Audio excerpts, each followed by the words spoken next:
Hello, YouTube. Welcome to my bookshelf for a rum review of this little guy right here, this little half bottle. This is Privateers. Well, Distiller's Drawer is, I think, their term for like the single batch, single cask bottlings. They do a whole line of these. This is the Queen Share. This is barrel P421, selected by Maggie Campbell, who's a fantastic character. Matured for not less than 2 years, so 2 years probably, in New American Oak for an outturn of 457 half bottles like this, bottled at 53.6% alcohol. Okay, I'm going to tell you a little bit more about this guy in a moment, but let's put out some tasting notes. So the first thing I want to say about this is you'll notice on these reviews, most spirits I review, I add water to them, and I will add water to this too. But it's more to show why you shouldn't do that. This is one I actually recommend that you mostly keep neat. But again, we'll get to the details of this thing in a second. Okay, so Privateer, American rum company, headquartered up in, I think it's Ipswich, Massachusetts. Is it? Am I getting that right? Yes. So more about that in a minute. Okay. On the nose, neat. It smells like kind of just aggressively distilled rum. So you're getting molasses, kind of light molasses, but really it's kind of, very ethanol-y, and, lots of wood stuff. So vanilla bean, like campfire smoke, clove, a little bit of like ginger powder, but then there's like this almost like a toothpaste note, like a sort of, you took the toothpaste tube and you sort of squeeze it out and you're sort of smelling it. Yeah, that's kind of there. A little bit of like raisin bread, the little bread with the little swirls and all the raisins in it. That's kind of here. Mostly it just smells like very aggressively distilled rum that's been in, a kind of an aggressive cask for a couple of years. And on the palate,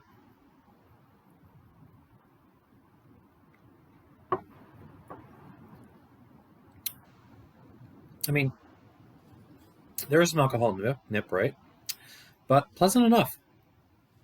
Again, kind of light molasses, and then transitioning into, kind of just a wood spice, a kind of woody bitterness, dry finish.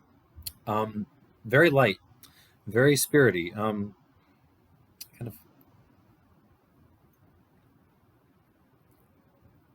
vanilla, cream soda, root beer. Like one of the lighter root beers, one of the less aggressive, less serious ones, less barky ones.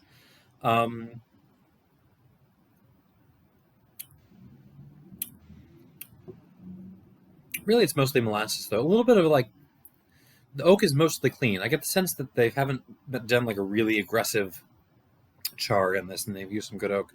But there is a little bit of green on the finish here, which the ginger is hinting at, but it's more like just a little hint of sort of sour, bitter, astringent wood. Not too bad, though. All right, I'm going to give this a couple squirts of water, which I recommend that you don't do, but we're gonna experiment with it.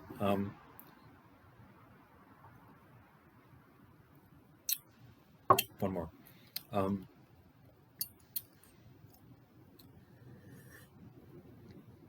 Okay. Privateer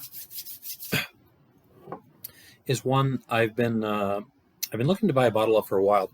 I tried. I think it was their sort of navy Yard one at a tasting a couple of years ago, and I thought it was fine. I thought it was, a kind of perfectly decent rummy rum, but it didn't get me sort of super excited about it.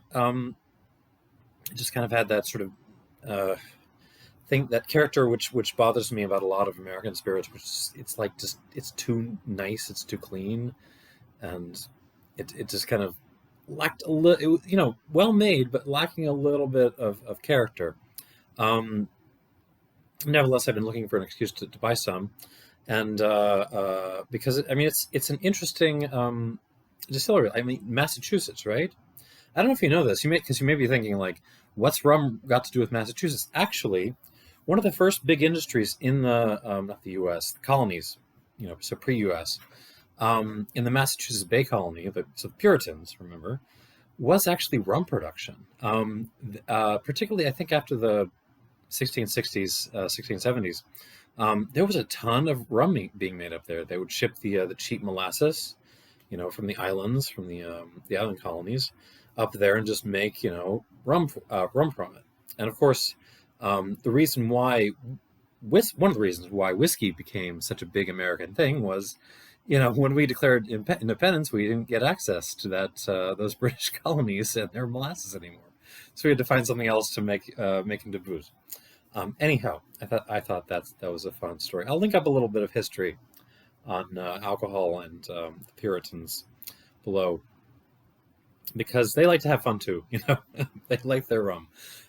Anyhow, so what interests me about this is, again, so my complaint about American spirits and about the little hint of Navy Yard that I had, again, I'm probably being a little bit unfair, was just I wanted a little dirtier. I wanted a little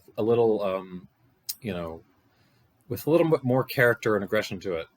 And what the Queen share thing here is, what it means. There's a story about how it's the best, traditionally the best casks or something like that. But what they're doing technically is they're collecting the tails. I think it's the tails from their second distillation. That's the sense I'm getting. They're collecting their tails and they're sort of pooling them together. So all the heavy stuff, the heavy congenitors, the nasty, bitter, phenolic stuff you would generally want to keep out of your clean hearts in your distillation. They're taking that all together after a couple of runs, and then they're redistilling it, right? So they're which sounds great, right? Because it sounds like, oh, you're going to get like just tons and tons of like heavy, phenolic, character to this stuff. Because it's, they're just taking it and then sort of putting it through the still one more time. That's not what this is. Well, I mean, that is what this is technically, but my impression of what you were getting from this process was, I think, is not what this is. Going back to with water again, I mentioned this doesn't seem to swim very well. Not because it breaks apart, but just because of how it reacts. Okay, with water, it gets much hotter. Actually, the alcohol really starts to push through. And remember, I've left it sitting while I told you about like rum in Massachusetts and stuff.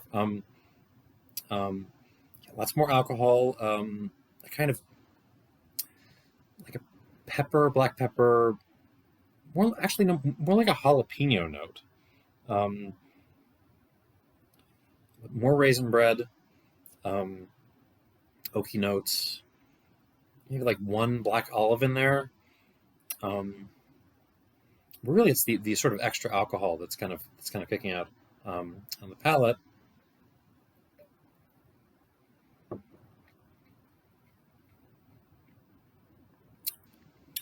Ooh. More spirity. Actually, gets quite bitter on the back end. Again, kind of light molasses, still dominated by light molasses, but there is just alcohol and that Yeah, let's go jalapeno. It's like sort of dry pepperiness, kind of attacking my tongue. And there's almost like a, when you're chewing on chewing gum for like way too long, and it's like lost all its sugar, all its flavor, and it's just like kind of bitter, gunky chewing gum that's left. That's kind of what I'm getting on the back end of this. But you combine that with the the nip and the sort of jalapeno, and actually a little bit of like hang on.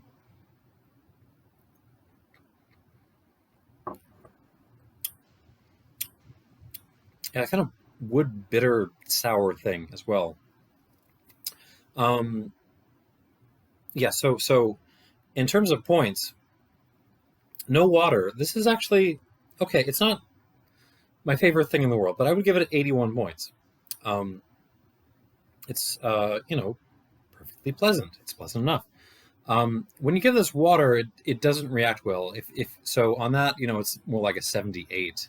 So pick whichever one of those two scores it seems more representative to you. Let me try this one more time.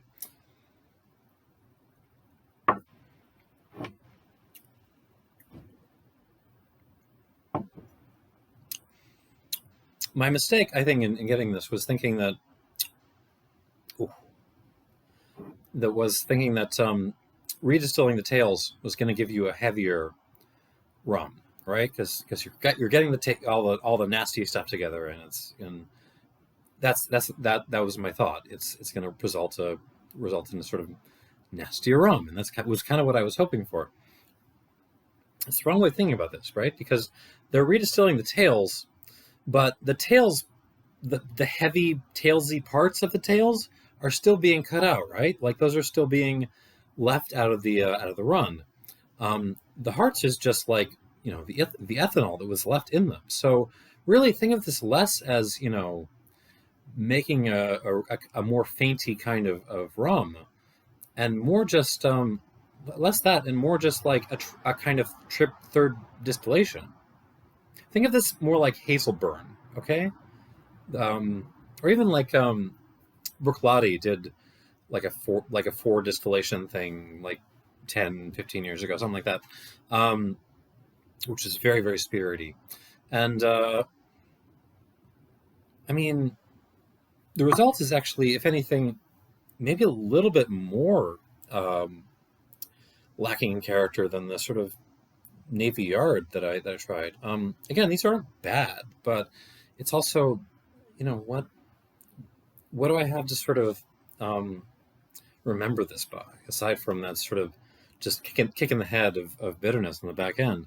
Um, like this, nothing about this, says, Puritans up in Massachusetts making rums for the colonists or anything like that. It's very, I mean, it's clean, it's pleasant, but where's where's the character? I mean, there's not a whole lot that's separating this guy from something like this, right? This old Cruzen single barrel, which is floating around in my collection and which will never be finished. So kind of rum limbo. This is, I mean, if you compare these two, I mean, neither one of these is a great deal, right? This is what, $30 ish now. This is around in the mid 30s too. I mean, this is much better than this, but neither one of them. They both have this sort of over distilled character to them, which I am not a fan of. And anyways, so I mean, I'm rooting for these folks because I mean, Maggie Campbell is just awesome.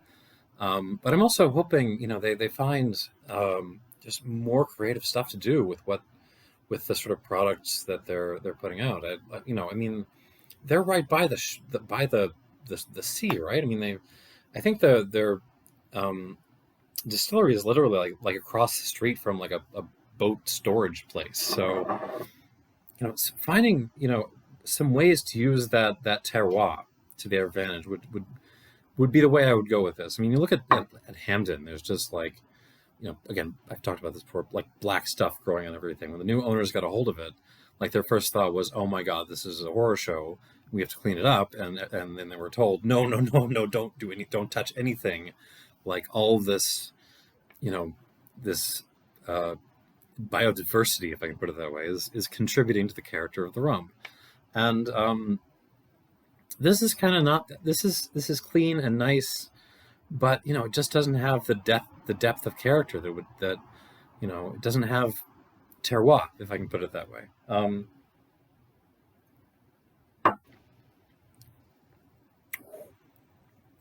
Chewing gum.